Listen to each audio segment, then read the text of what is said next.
Hello and welcome everyone, I'm Madals and today I've got game number 1 of a best of 3 coming up. It is a bit of Zerg versus Terran and spawning in the top right hand position as the green Terran player. It's Lucifron. And his opponent down in the bottom left, the red Zerg representing Team Liquid, TLO.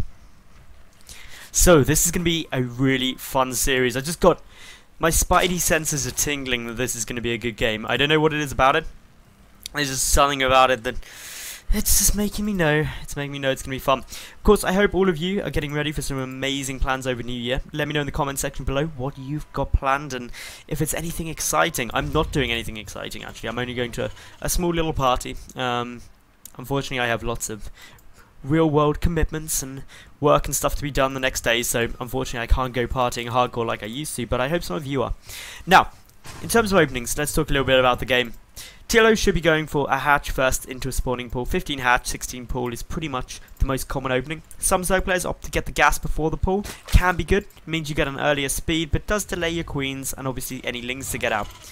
Lucifron, for the moment, he seems to be going for a pretty standard play, going down for a Rax first, getting the gas too, so that means that it's likely to be a Reaper opening of some variety, and that's really pretty solid throughout the meta at the moment as a go-to build. You can also opt to go for a command center first. Generally, it's advised to get it as part of the wall off with the barracks to the side.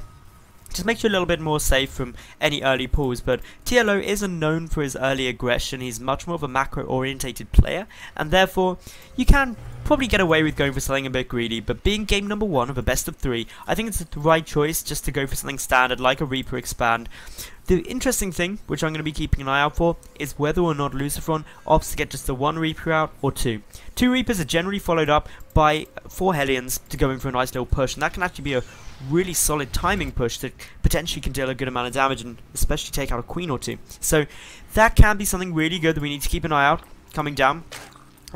For the moment, we do see the TLO playing things very normally. Hatch first into a pool, no gases yet. Gas should be following this up fairly soon, just for the speed most likely, unless he sees something really aggressive coming down from Lucifron. But Lucifron has got that second Reaper queued up, ready to be made, and therefore we need to see TLO really prepare for the likely follow-up that is going to be those 2 Reapers and those Hellions making their way through. So with all of this coming out, we are looking to be going into a bit of a standard mid-game, unless of course a lot of damage is done nice and early.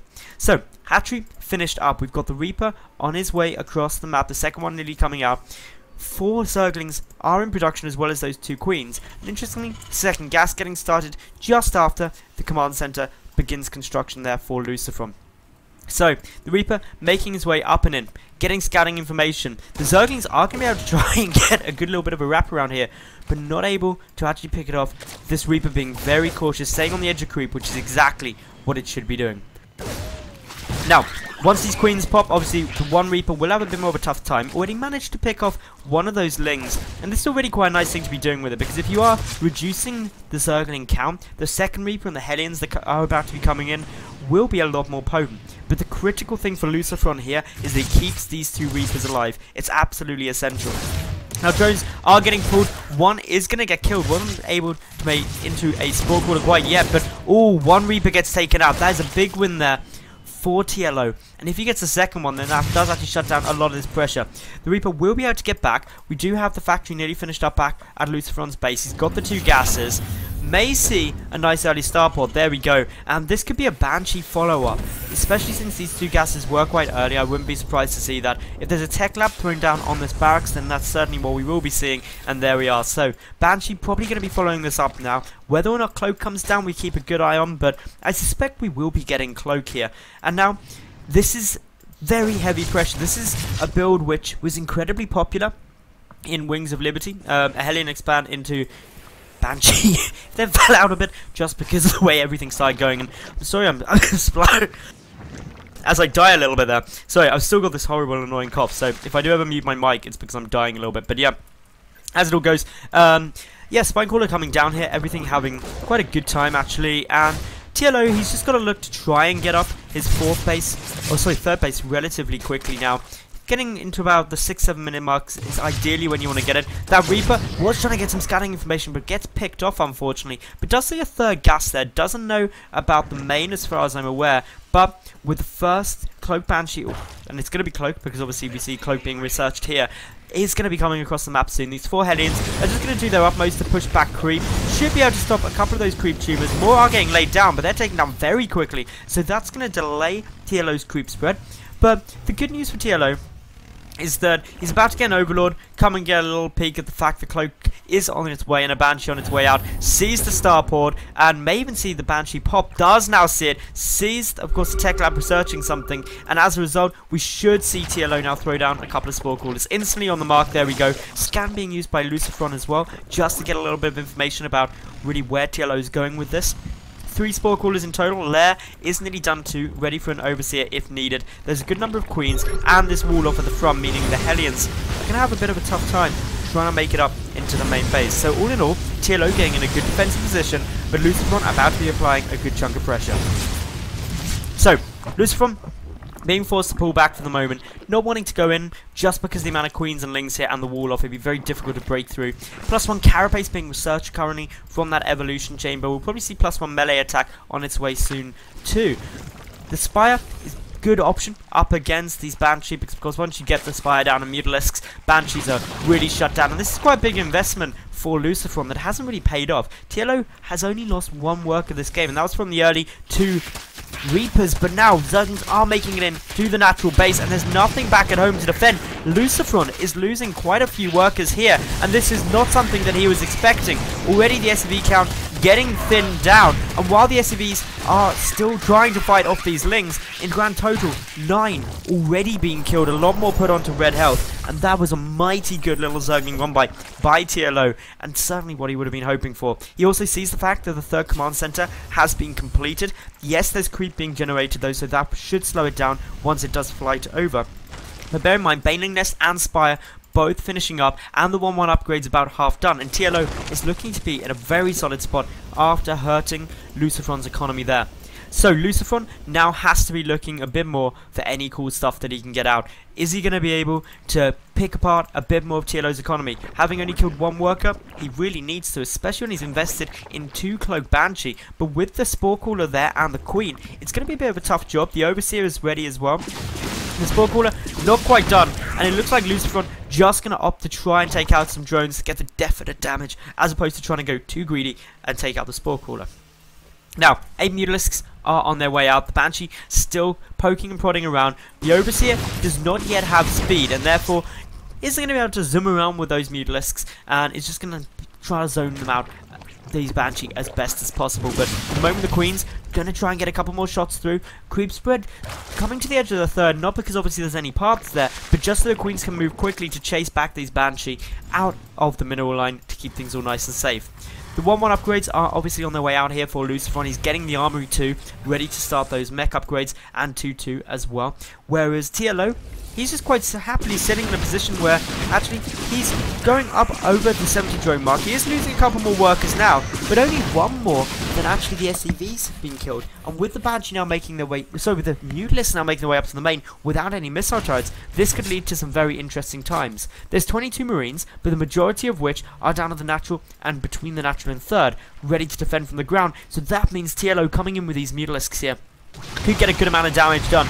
In he flies, the Mutalisks tearing through the SCV line. Immediately reactions though from Lucifron. He pulls up those Marines, going to try and defend this, but how much damage is getting done here is absolutely catastrophic amounts. 21 workers killed. TLO really on top of things, picking off these missile turrets as they're building, likely to come and head down towards this 3rd, and there are some missile turrets there, but they're the back. That means that these mules can get taken down pretty damn quick. That's a lot of income there will never be. But Lucifron responding to this by putting on some pressure of his own, but Baneling's waddling in from behind, the medevacs having to pick up, Mutalisks still darting back and forth between these different bases, and without many medevacs there, the stims on the Marines are very, very short, and they can't be used that frequently. Mutalisks though are now getting picked off as a good stim comes down from the Terran player, but TLO, he's managed to kill 31 SCVs this game, taking Lucifron down to just 36 compared to the 70 drones that TLO himself has. Now, income, a good little move of ground units, but it's the Mutalisk chasing after this medevac that's going to be really hurting. A couple of Marines do manage to sneak out, but taking out the medevacs is the big win. If you keep a medevac count low, it prevents the infantry from stimming much, and that means that it's a lot less powerful. Only 2 medevacs are currently on the field. There are more in production yet either, and while the upgrades are 1-1 on both sides, TLO does have the greater supply, although most of that is being tied up in his worker supplies. Army supply actually down on his opponent, but the Banelings, if they get a good connection, that can all be negated very quickly. Unfortunately, those connections weren't that fantastic, with creep spread a long way back. Lucifron got to be very careful moving forward in this position. Wrapped around from the Zerglings, are the Banelings going to be able to connect up with the Marines? It looks like yes, they will now, plowing through everything. Lucifron losing the majority of his army there, now down a significant portion of supply in terms of both the army and also that worker count. And TLO opting to just drone heavily in response to this, going up to 92 drones he's going to get to here, and that is insane. A couple of Widow Mines are still sitting around, which is of course very frustrating having those there. Few more Marines pushing forward, but Lucifron, he's still so low in terms of that worker count, only 45 to 85, 40 workers down, and even with mules, that makes a huge amount of difference. So TLO in a very happy spot here, getting down his Ultralisk Cavalry, getting down the +3 Carapace, +2 melee attack already done. Banelings still chasing down this army. Good number of Mutalisks with this force too, able to clean up anything that may try and stray a bit too far forward. These Widow Mines are going to come off cooldown, but not in time to pick anything off there, so they're still a threat. They can still get a couple of good things should they want to, but it's this 4th base that I think Lucifron is really going to be trying to go for. For the moment, he doesn't actually have vision of it, he doesn't know it's down, and that could be a little oversight by him. But considering he's moving this army, I think he's got a good inclination that it's probably on its way, done, or at least very nearly completed, and that's why he's cleaning this out to get a good attack path there. So, with all of this, what more are we going to get to see from Lucifron? He's got the 2-2 upgrades done, 3-3's on its way, but it's behind that of TLO's. TLO also adding in a single Infestor actually, only one, but a good fungal growth for those Ultras to close up the distance to Marines could be very potent. The Mutalisk count, not that high, only 11 on the field, but it's the Siege, the 4th, that TLO's going to be keeping most of his attention on. That one Infestor now with the army, and TLO only got the 1 out, but he's a big gas starved currently. One fungal growth will go down. The Banelings are able to close up a bit more of that distance. There's a good number of Widow Mines up on this ridge though, so TLO does need to be cautious when he moves up there, not to get a big hit on all of his Zerglings and Banelings. Meanwhile, Burrow nearly completed. The first Ultralisks gonna be popping out, and TLO still doing a good job of holding this base, still up at that 82 drone mark, and overall up in all supply quite significantly, nearly 40, well now over 40 supply up, which is great for him. Medevacs picking up this army as it's poking and prodding in. Lucifron showing an incredible amount of skill in pushing in. Both players playing at exactly 212 APM, which is pretty sick. But it's the drop coming down from Lucifron that may be stressing TLO a bit too far, but he's splitting his army well, dealing with both of these attacks simultaneously. Is he going to be able to hold his 4th base though? He does need to try and keep that up. TLO pulled most of his army back. That may have been a bit too far back, actually. Got to be careful though, since the Ultralisk is pretty much undefended. TLO just trying to buy some time, making sure that nothing bad happens. He's also simultaneously going for a big Zergling counterattack, knowing that Lucifron doesn't have too much here. And with this, Lucifron's reinforcements are getting picked apart. They should be able to deal with these Lings alone, but a lot of damage being done very quickly and very efficiently. So, with all of this, TLO is now going in for the kill. He's kept up his bases, he's got a huge economy to fall back on. His gas count getting significantly higher, but it's the Ultras, it's the Mulas and the Banelings that are tearing through anything, and Lucifron seems to be on his last legs. GG's out, and game number 1 will go to Team Liquid's TLO. If you like the cast, like the video, leave a cool comment and subscribe, and then flick over to my channel, and I'll see you at game number 2 in just a sec. Stay tuned.